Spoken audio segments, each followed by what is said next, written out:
আবার এমন জায়গায় এলাম যে কীর্তনিয়া বলে দিল 7 দিনের মধ্যে কীর্তনিয়া আমার জ্যোতিষ শুরু করে দিয়েছে, তাই তো? কিন্তু হরিনাম হরিবাসনে এসে কোনোদিনও খারাপ কথা বলিনি আর বলবো না। এই যতজন আছি আমরা কিন্তু 7 দিনের মধ্যেই মারা যাবো, বারবার না, প্রত্যেকেই মারা যাবো। 7টা বার তো, রবি সোম মঙ্গল বুধ বৃহস্পতি শুক্র শনি, তাই তো? তাহলে 7টা বার, 7টা বারের মধ্যেই মারা যাবো।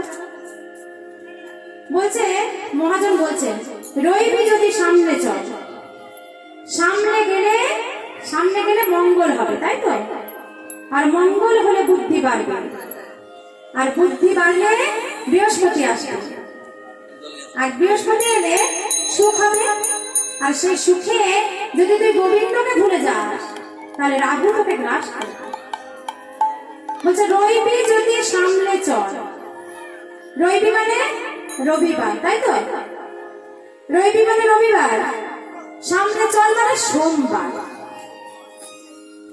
সামনে গেলে মঙ্গল হবে, মঙ্গল বলা মানে মঙ্গলবার, মঙ্গল হলে বুদ্ধি বাড়বে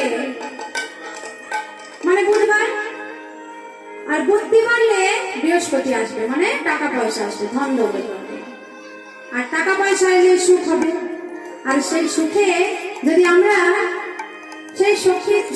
আমরা ভগবানকেই ভুলে যাই, গোবিন্দকেই ভুলে যাই, তাহলে কি হবে?